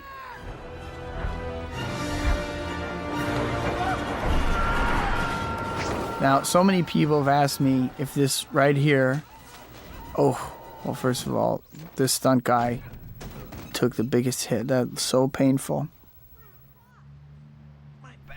What was so funny and a little disconcerting was I had this team of great stuntmen. Yes. They worked with us throughout the course of the picture. Yeah. When it came to this stunt, they brought in some new kid. Yeah. Here you go, kid. I said, well, how come it's not one of you guys? You'll find out. I know. Well, I'm glad it wasn't even on the board for me to try that one. That's not something I wanted to do. And I like that guy really threw everything he's got into that. Amazing. That and let me ask you about that, the joke there. You know, I'm back, my back. Because so many people have said, is this an inside joke? And I said, initially, when written, I don't think it was intended to be. Right. But then we were all aware of it. And I said, well, however you take it, I think it's funny either way, whether you just, watching it, not thinking about it, or if you think it's an inside joke, whatever. That's exactly what happened, yeah. Yeah. But I think I thought it was brave of you to go for it, too. Because people knew that you had a back problem earlier, and although on the mend, I thought it was brave of you to poke fun at yourself, even for those people few people that knew about that. Yeah. So I agree with you. It wasn't planned, and I said, that's great, it's so funny, I'm back, my back. And then I thought, no, we better not because of Tobey's real back problem. He won't want to. But then I said, well, maybe I'll just ask him, and I'm so glad you went for it. Yeah, well, it's funny. Why not? Here we're back to Kirsten, Mary Jane's. I love her performance there. Yeah, I thought it was great. Really good. She's so good because she's got just such a wide range, She can play it all. You can feel her pain. She can be really light. She can be funny. She can work with many levels and layers at the same time. She's just great and very real. Just like the girl next door. I don't know how she does it take after take. She's got so much energy she can put out. It seems like it's fresh each time. It's really fresh. It really blows me away. It's, thank God we have good editors, or I would look like really silly. Actually, editing your footage is a great challenge, but only because it's always a very subtle performance. And fortunately, I have the great Bob Murawski cutting this picture, but it's more about a wealth of beautiful, subtle things and choosing just the right one. I was afraid to trust you. But I've been thinking about The scene is so fun to watch because it's almost, if you remember the storyboards from this scene, this is it's just one of those moments where it's just almost panel for panel and then shot for shot exactly what was storyboarded, 6 months prior to coming to the set here at Universal Studios. Every time I look at the shot, it's hard to believe that the car is not real. Now, John Fraser and his team did a lot of research, a lot of testing, because there are quite a few moments in this scene where the car is real. And once again, as with the stunts, it's with the mechanical effects, it's always safety first. It's part math, it's part science, and it's just... Yeah, you have to catapult the car. So they would go out into the... You really have to flip it, high strengths to get going. But as you notice, in between discussing technical issues or CGI, so much of this movie is about the actors, right on camera. What you see is real, what you see is what you get. There's no trick-or-treat here. I really like making these Spider-Man pictures because the studio lets you and me make our little independent film, which this is. Yeah. And which I'm completely satisfied with it. I wouldn't want to do anything different if it was a little independent picture. Right. And then we can make our blockbuster, action, fun stuff around it too. It's so much fun. We can make a comedy, a drama, an adventurous story, a coming-of-age story. And the studio's been so supportive throughout this whole process. I never thought they'd give us this much freedom to do what we wanted. It's pretty amazing. The film really just breathes and goes through the relationships and the characters. Right here we've got blue screen car going through, And then, it's more or less it's a plate that was shot similar to the fire sequence, and then we would shoot Peter and MJ and marry the two together. And then back here we're live with everything.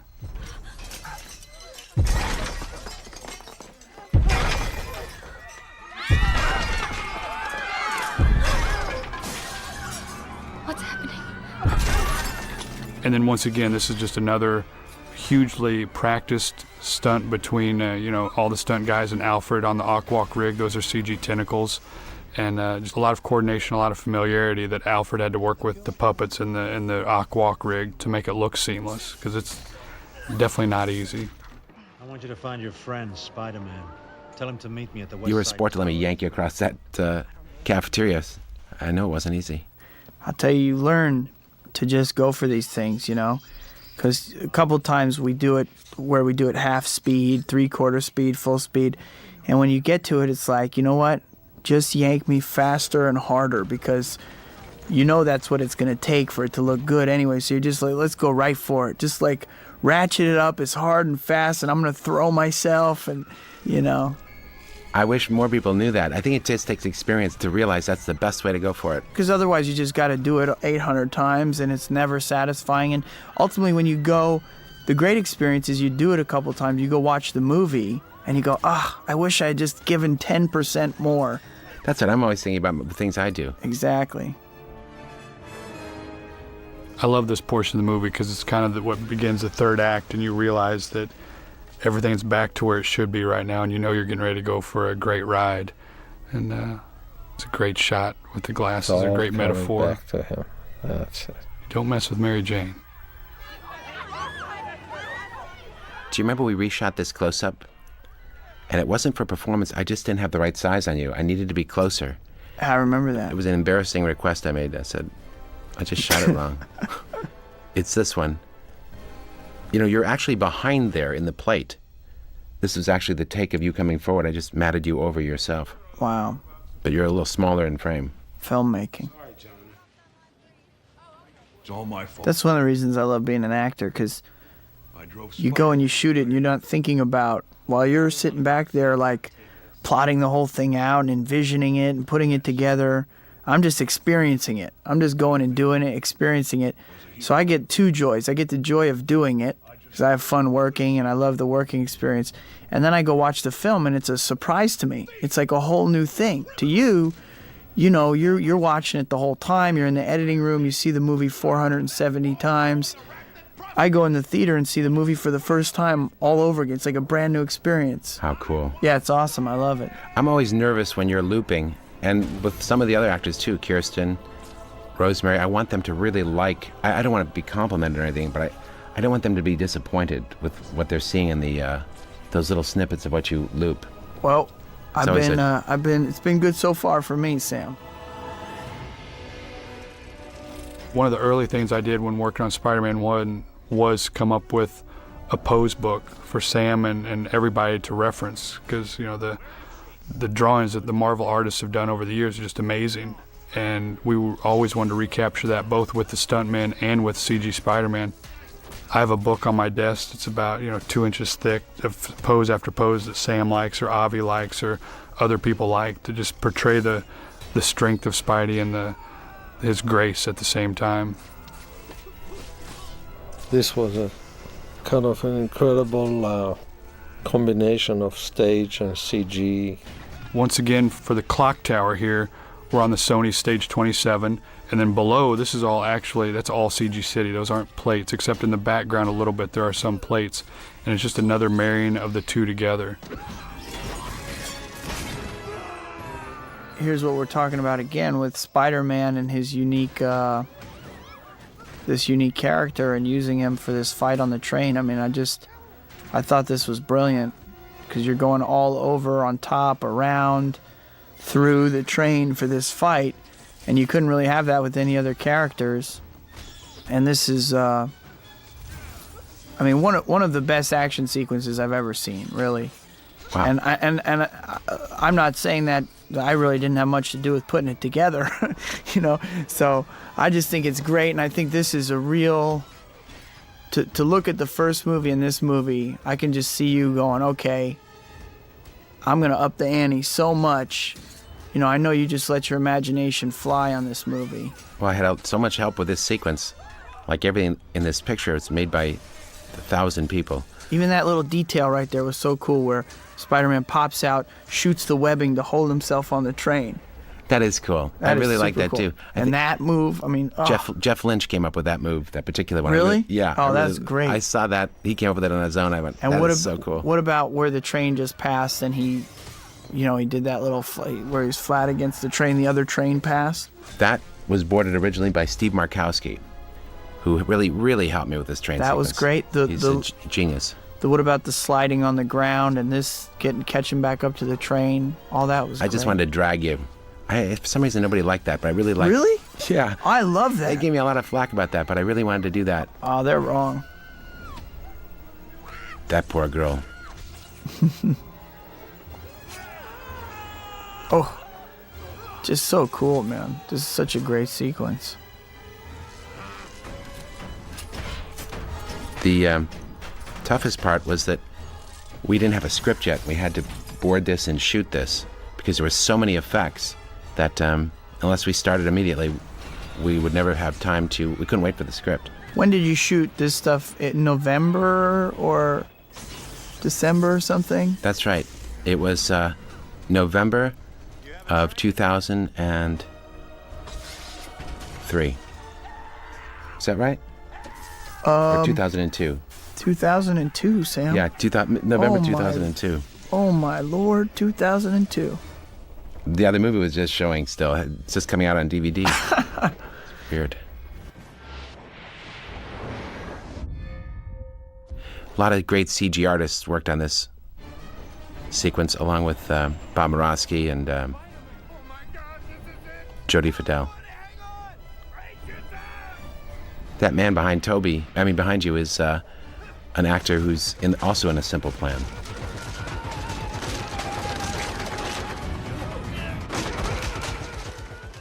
But this sequence is just a huge technical undertaking and a huge accomplishment, both on the mechanical effects side and with building this train that rocked on the stages here at Sony, incorporating it with the Chicago plates, and merging that with John Dykstra's visual effect work. I mean, you're in the moment, so you don't really have the time to dissect it, but this is a big one. This is huge. That's probably, to date, one of the most exciting action scenes in movie history. And I've heard you say the pier and this scene were the toughest scenes or sequences to shoot. This was the toughest to me because it just felt like we shot this scene forever. It just never stopped, I thought. And it's all blue. It's all just, I would imagine, it'd be very hard scene to perform in. Well, the only reason it's really tough is because each shot, you're only in a shot for like a couple seconds or, maybe 3-4 seconds at the most. So this is an example of where I'm not even sure in what order things are going to be sometimes. And you're just telling me, okay, do this, do that, or this is where we're at here. Or... I know. It's really hard, I imagine, to get into a moment in this giant puzzle, and you've got to be this particular piece of this collage, and you've got to be on the money for that moment. I can't imagine how you do that. It's easier for me because I've got it all plotted out, but I don't have to jump into the emotional moment of it and deliver it on the spot. Well, and I don't know how easy, maybe easier for you, but it seemed very complicated.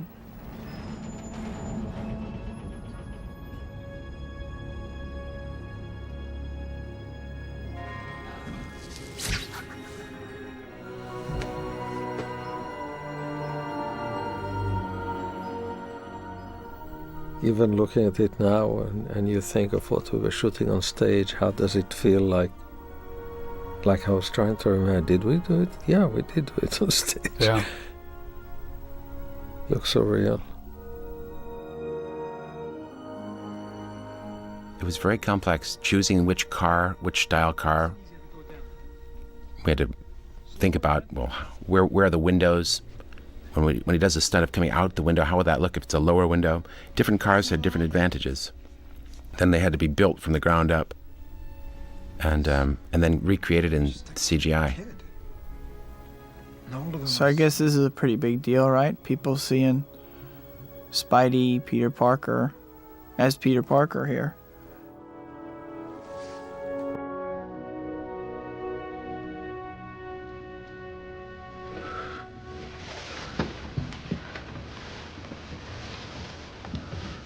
It's all right.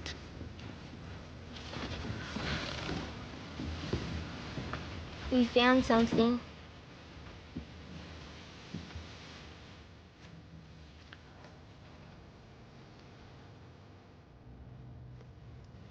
We won't tell nobody.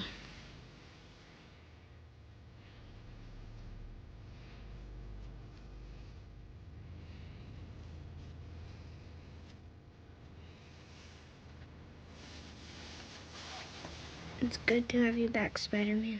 Your brothers delivered a beautiful performance in this picture. Yes, they were really good. And I remember you just said to me, hey, Sam, my brothers are here. Can you put them in the picture? And I said, absolutely, I could use them right now. I gave your brothers lines, and they changed them just like you. I guess they've been hanging around you a long time now. And they changed them just right. That's right. I remember that because you gave them a line and they just said it differently. Yeah. Must be in the blood. Weston is the little one, Joe Paul's the bigger one. And also, I think what Sam did here that always makes me laugh watching it again and again is when this cliche line, if you want to go, you have to go through me, you know, and all these guys. And usually, you know what happens, right? The villain holds, and with Freddy, he said, well, very well, and boom. So he has this incredible touch with the humor, even at a hard moment like that, to use what may have been obvious to be followed by the least obvious. But I mean, we did debate other moments in the picture where we did have Spidey take off his mask, but that one was more of a given, because after sacrificing himself and after doing that for the New Yorkers, you need to be with Peter emotionally and see his reaction to their thankfulness. You know, you don't get to be with him that often, and it's just one of those moments where he does see the impact of what he does for people, and you are able to be with him as he sees the appreciation on their faces. You'll see 3 times, and all 3 times. It has to be driven by the story. It has to be something. And so there you see the appreciation in the train about people of New York saying, oh my God, it's just a kid.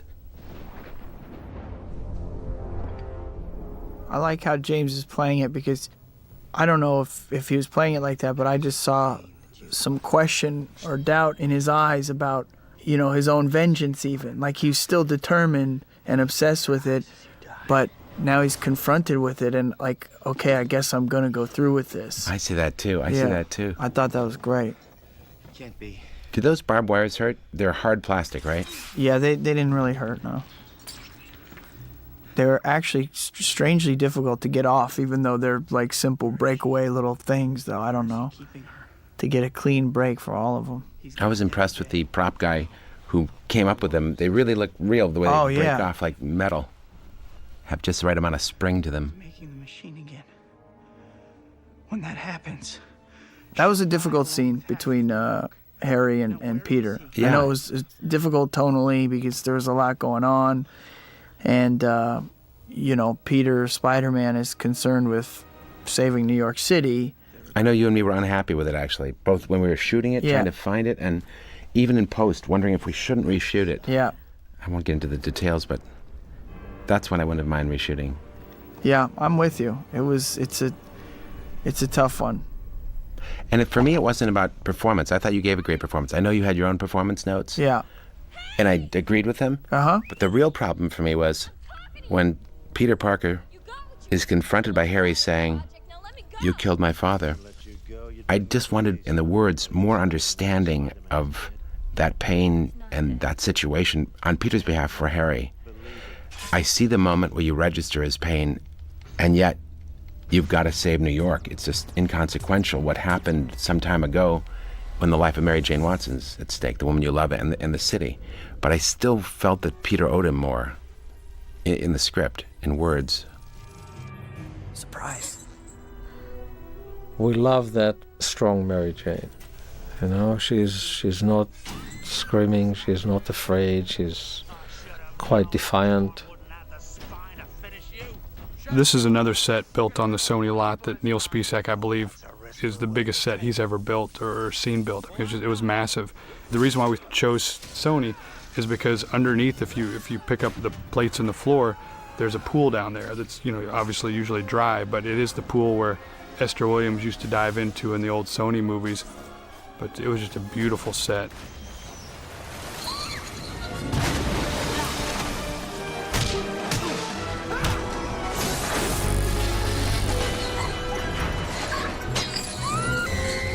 Kirsten doesn't get tortured as much in this movie as she did the first, but this was she making up for it. yeah, this made up for it a little bit.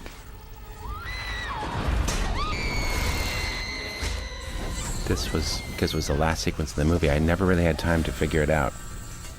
We were scrambling. We were scrambling, and it turned out very good. Stunts and effects and how to put it all together. But I think it really worked out very well.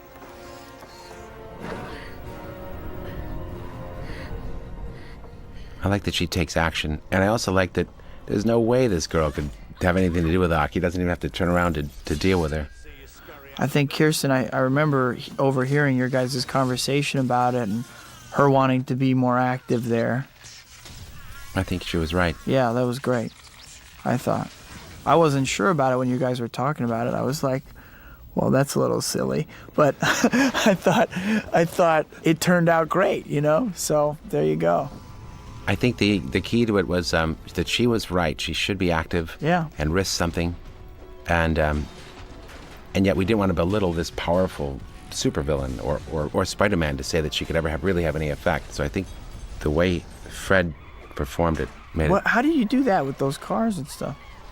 These 3 shots were shot by Dan Bradley, and he had mechanical effects department hook up 16 cars on these tremendous ratchet motors, and they just pulled them. Wow. Some of it was CG, like the light post breaking loose. Right. And wind fans were sending papers across. We have to shut it down. Please tell me how. Peter Parker. Brilliant but lazy.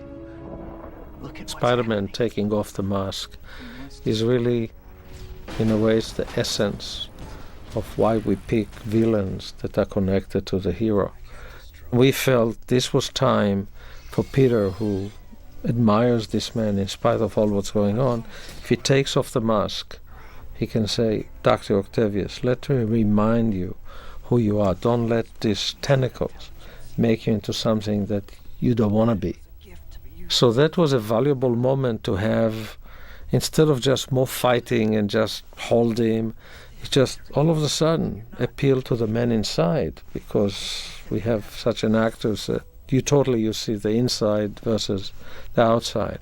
And obviously because they need to do that, this unveiling is the first time that Mary Jane gets the proof that Peter Parker is indeed Spider-Man. But here, if he didn't take off the mask, would have been a difficult creative solution to how does he stop this guy? How does he get back to the man inside the mask? And I'm glad that you and me took the high road here. I think there was some opposition to this idea, but I like very much that Peter, one, doesn't slay the villain. I don't think that's the answer to anything is violence, really. Mm-hmm. And two, I like that you are a hero because you awaken the goodness in others. And that's the effect I think your performance in the movie has on people when it's working. They feel empowered to do the right thing. Well, I think as well, even though, I know that some people wanted to see Spider-Man save the day or solve the problem himself, be the superhero.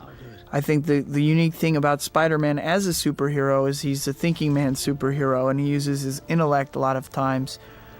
And in this case, to reach Doc Ock and for Doc Ock to be a hero himself in this moment and remember who he is, deep down, and take control of these arms and and right his wrongs.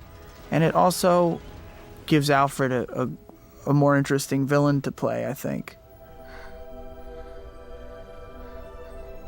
Here's a beautiful moment here. Always followed by some tragedy. This shot gives me the willies when I see that wall fall toward her. That big wide one was effective.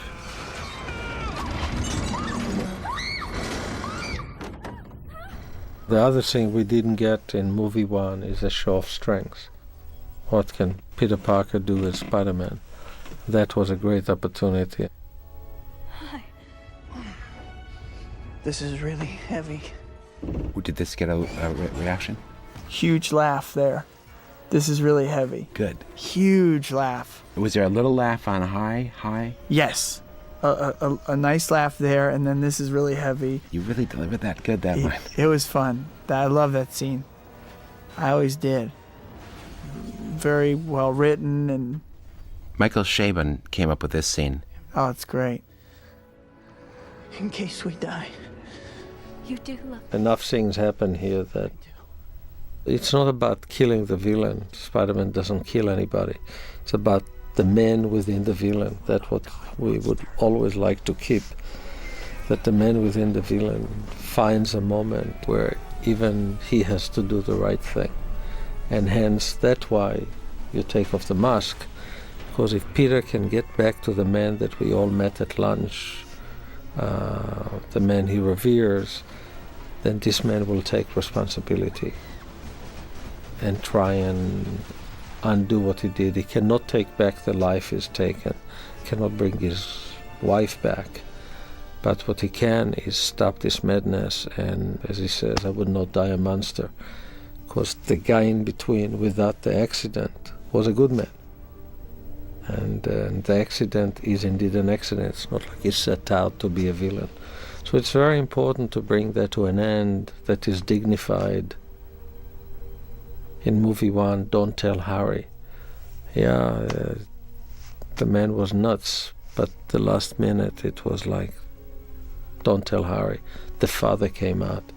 And we really believe in this is no ultimate villains. Things happen, bad circumstance, and if we can still reach inside and see the humanity, that's what makes an interesting villain. And part and parcel of that, too, is over the 40-plus years now of the Marvel Comics, there's so many great villains that are still untapped. You know, we've only really used two, and I don't think there's any real need or belief on our part to save any for any reason. I mean, you know, this is a comic book movie, and who knows what will happen in the future, but there's so many more to come. You know, we want to explore the other 40 years of the Marvel villains and instead of like rehashing stories that have already been told, but we'll see what happens, you know. See, many years from now, a grandchild is going to be producing Spider-Man 16.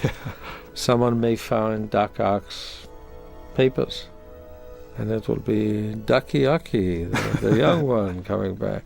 We can bring them all back. That's the fun thing. But for this movie, it's the right ending, and if that means the death of Doc Ock, so be it. It's about a movie at a time. Yeah, you never say never, but there's so many new, fresh possibilities out there that we look forward to the next one.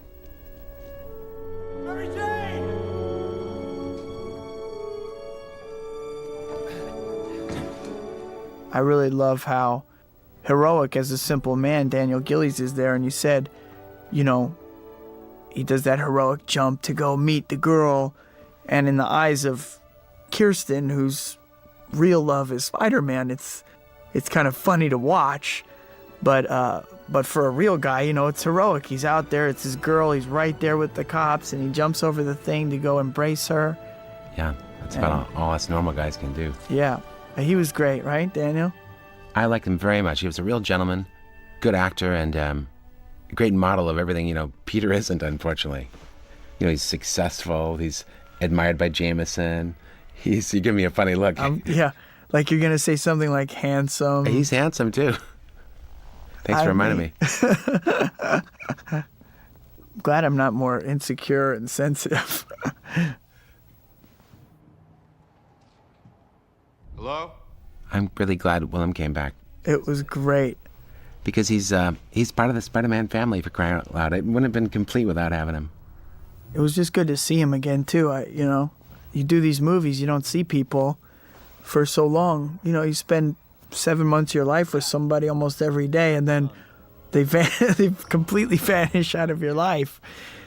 I've seen Willem a couple of times since we shot the first one, but not a lot. So it was great to see him again, and I thought it was great to bring him back and Uncle Ben back, Cliff Robertson.